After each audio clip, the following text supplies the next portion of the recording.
Hola a todas y a todos, tercera semana de trabajo en casa de la asignatura de Física y Química. Continuamos trabajando la unidad didáctica de las reacciones químicas y vamos a centrarnos en una de las reacciones posiblemente más importantes de nuestro planeta. El año pasado estudiasteis en biología la reacción de la fotosíntesis que la realizan las plantas verdes en sus hojas, con la cual son capaces de producir su propio alimento. Bien, como hemos estudiado en este tema, las reacciones químicas se representan mediante ecuaciones químicas. La de la fotosíntesis no es una menos, sino que ahí tenéis escrita en la diapositiva cuáles son las sustancias que intervienen. De lo que se trata en esta actividad es que con lo que habéis aprendido estas semanas contestéis a las preguntas con la información sobre esa reacción química. Fijaros bien que la mayoría de sustancias las conocemos. Si hay alguna fórmula que no os suena, pues la podéis buscar en internet, que para eso lo tenéis. Es una herramienta muy útil en estos casos. Entonces copiáis las preguntas en vuestra libreta y las vais contestando una a una. Fijaros muy bien que al final se pide pues que ajustéis la ecuación química, como hemos aprendido y hemos repasado estas semanas de antes, y que dibujáis la reacción. ¿De acuerdo? No hace falta que sea perfecta, pero que más o menos represente las moléculas que están interviniendo. Tened en cuenta que para dibujarla hay que primero ajustarla. Conforme vayáis haciendo esa actividad, hacéis fotografía y me la enviáis por correo electrónico a mi dirección. Esta segunda actividad consiste en aprender algunos de los símbolos que se utilizan para representar información de lo que está ocurriendo en una reacción química. Algunos de ellos ya lo hemos estudiado en clase y los hemos estado utilizando, pero otros son nuevos. Para ello os pongo este enlace de YouTube donde en el vídeo se explica detalladamente qué significa cada uno de ellos. Entonces en vuestra libreta copiáis los símbolos, veis el vídeo y anotáis a su lado qué es lo que representa o qué información se obtiene con cada uno de esos símbolos cuando se utiliza.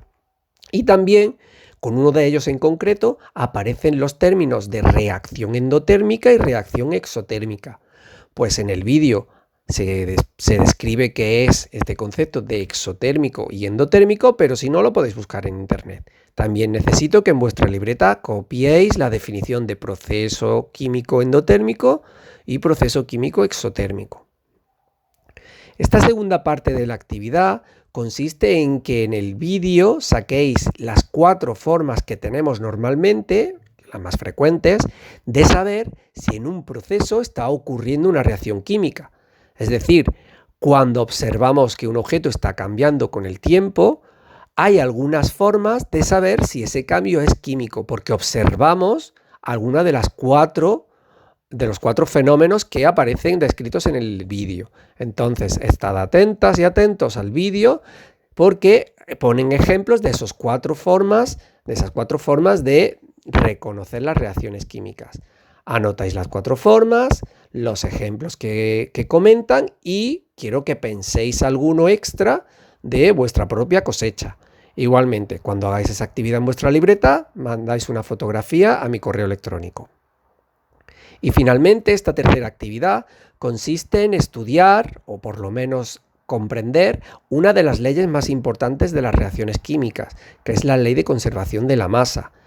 Para ello tenéis el libro en la página 83, un poquito de información, pero para los que no tengáis el libro en casa, pues tenéis este vídeo de YouTube, donde se describe perfectamente el científico que propuso esa ley. Entonces quiero que veáis ese vídeo tranquilamente las veces que haga falta para contestar las preguntas que aparecen en las diapositivas sobre quién fue ese científico, cómo llegó a esa conclusión, la repercusión que tiene esa ley, ¿vale? Y un poquito el contexto científico de por qué ese científico es muy importante para todos los que estudiamos química. Igualmente, copiáis las preguntas en vuestra libreta, las contestáis y le hacéis una fotografía. ¿Cómo vamos a evaluar el trabajo? Como hasta ahora, con 2 instrumentos. La libreta de clase, donde tenéis que tener todo resuelto, y las fotografías que me mandáis a mi correo electrónico sobre las preguntas de las diferentes actividades. Con esta sesión terminamos la unidad didáctica de las reacciones químicas y por tanto, como hacemos en clase, vamos a la próxima sesión dedicarla a las prácticas de laboratorio. que en este caso el laboratorio va a ser vuestra cocina. Entonces, de cara a la semana que viene, necesito que miréis si en casa disponéis de alguna o todas de estas sustancias, como mínimo una. Pero si tenéis, cuantas más tengáis, más experimentos vais a poder hacer en casa. ¿De acuerdo? Entonces, cuando alguien de vuestra familia vaya al supermercado, si no tenéis ninguna de estas, pues aunque sea que compre alguna. Son muy baratas, ¿vale? Son reutilizables y podéis repetir los experimentos las veces que haga falta. La próxima semana os explicaré en qué consisten los experimentos, pero para que vayáis pensando un poquito que la práctica de laboratorio será la semana que viene.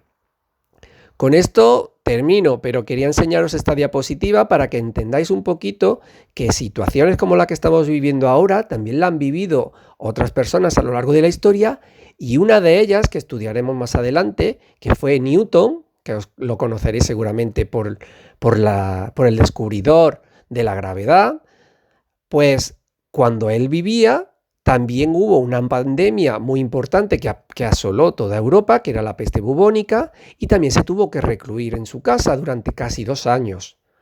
Entonces, durante ese tiempo que tuvo para estudiar y para analizar experimentos que él tenía en su cabeza, fue cuando él llegó a la conclusión de todo lo que tiene que ver con la gravedad. Entonces, para que entendáis un poquito que este momento que estamos viviendo puede ser muy importante para nuestra formación. Así que nada, a seguir trabajando y mucho ánimo.